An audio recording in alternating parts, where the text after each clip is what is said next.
there. Thank you so much for joining me for story time today. My name is Miss E, and today we are going to be reading a story about a very special plant because it's springtime and there are going to be so many new plants growing. So today we are going to be reading a story called The Tiny Seed, and it is written and illustrated by Carle.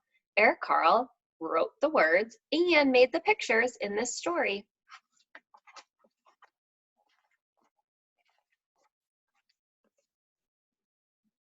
It is autumn. A strong wind is blowing. It blows flower seeds high in the air and carries them far across the land.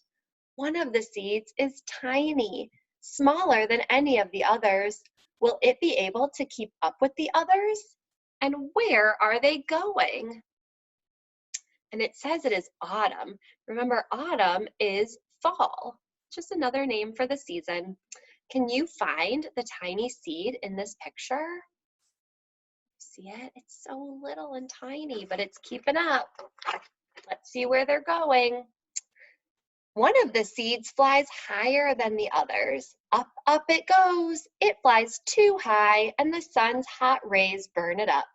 But the tiny seed sails on with the others.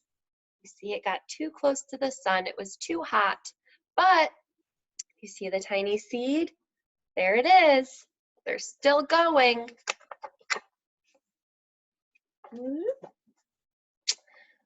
Another seed lands on a tall and icy mountain. The ice never melts, and the seed cannot grow. The rest of the seeds fly on. The tiny seed does not go as fast as the others. See the seed that landed on the mountain? It can't grow there, but they're going to keep going. Do you see the tiny seed? There it goes. Now they fly over the ocean. One seed falls into the water and drowns. The others sail on with the wind, but the tiny seed does not go as high as the others. There it is.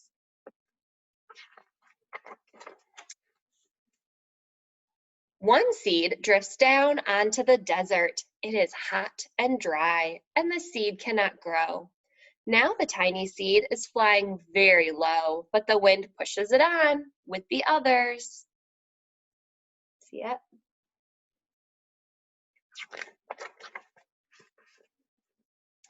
Finally, the wind stops, and the seeds fall gently down on the ground. A bird comes by and eats one seed. The tiny seed is not eaten. It is so small that the bird does not see it. Kind of hard to see, but the little tiny seed's right there. Do you see it? So the bird can't even see it, but he saw that one. He's having a good snack. What comes after fall? Fall after autumn. Winter. Now it is winter. After their long trip, the seeds settle down. They look just as if they are going to sleep in the earth. Snow falls and covers them like a soft white blanket. A hungry mouse that also lives in the ground eats a seed for his lunch, but the tiny seed lies very still, and the mouse does not see it. See, where is it? There it is. But the mouse is eating that one, so that one won't grow. What comes after winter? What season? Spring. Now it is spring. After a few months, the snow has melted. It is really spring.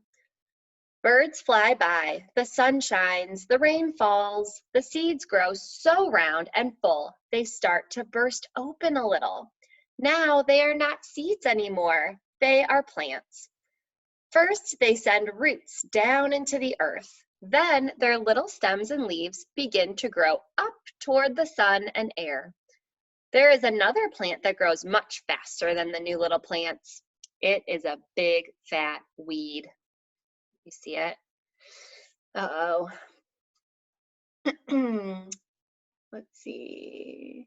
Oh, I lost my spot. There we go. And it takes all the sunlight and the rain away from one of the small new plants. And that little plant dies.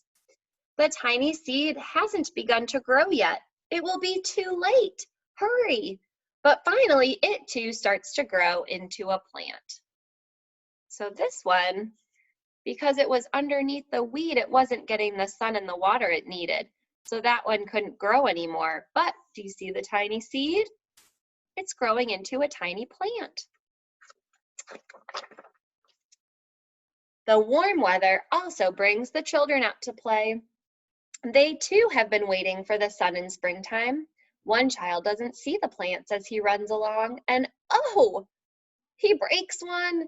Now it cannot grow anymore. So we need to be careful when we're playing outside, right? To make sure that we don't run on top and step on any new plants that are trying to grow. The tiny plant that grew from the tiny seed is growing fast, but its neighbor grows even faster. Before the tiny plant has 3 leaves, the other plant has 7. And look, a bud, and now even a flower. But what is happening? First, there are footsteps. Then a shadow looms over them. And then a hand reaches down and breaks off the flower. What is happening? A boy has picked the flower to give to a friend. That's a very nice gift. What season comes after spring? Summer. It is summer. Now, the tiny plant from the tiny seed is all alone. It grows on and on. It doesn't stop. The sun shines on it and the rain waters it. It has many leaves. It grows taller and taller. It is taller than the people. It is taller than the trees. It is taller than the houses. And now a flower grows on it.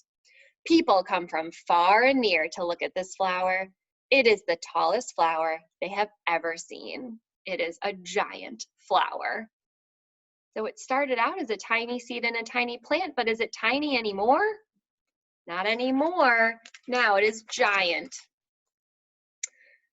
All summer long, the birds and bees and butterflies come visiting. They have never seen such a big and beautiful flower.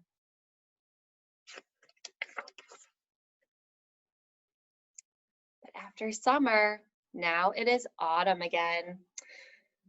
The days grow shorter, the nights grow cooler, and the wind carries yellow and red leaves past the flower. Some petals drop from the giant flower and they sail along with the bright leaves over the land and down to the ground.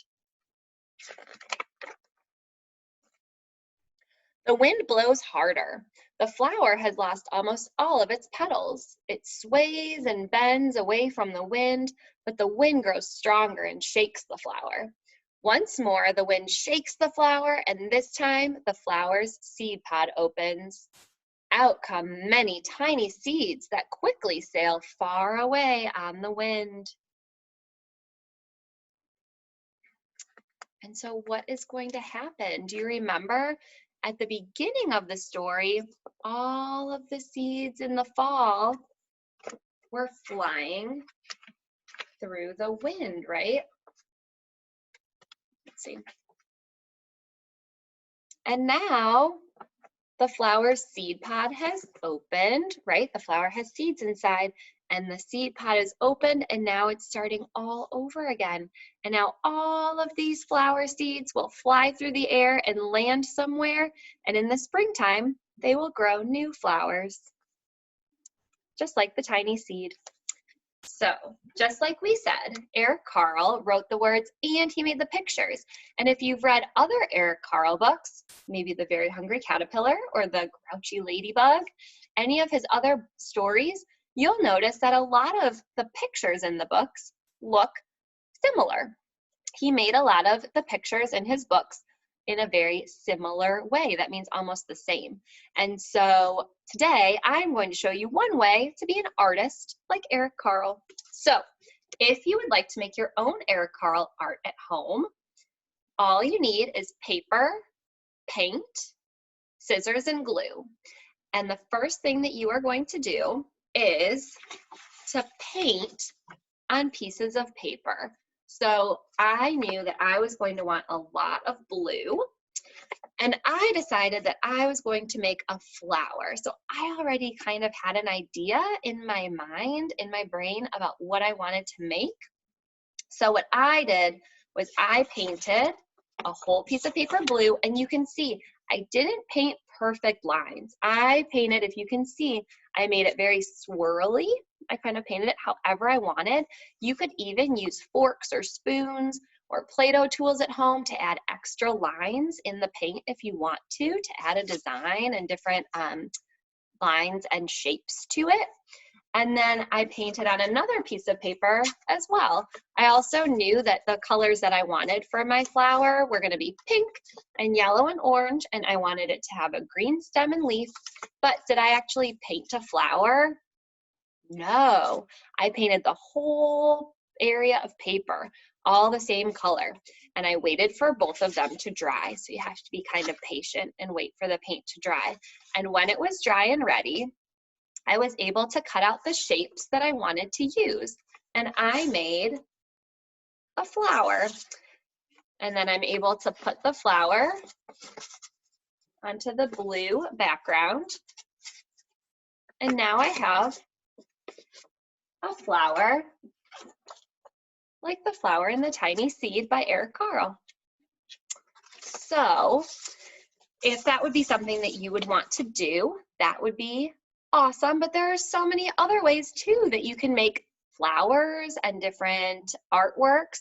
I also made a flower that looks like this, that isn't like an Eric Carle flower, but for this one I used a paper plate and I cut little triangles out in between to make the petals, and I decorated them. I made a color pattern so the colors repeat, they take turns over and over again. Pink, blue, pink, blue, pink, blue. So all I needed for this flower was a paper plate and a popsicle stick that I painted, and I cut a leaf out of paper, and I also have another type of flower. So however you choose to spend your day today, I hope that you have a wonderful day. Thank you so much for joining me to read that story, and I hope that you can find lots of flowers out and enjoy them, and I hope that you all have a great day.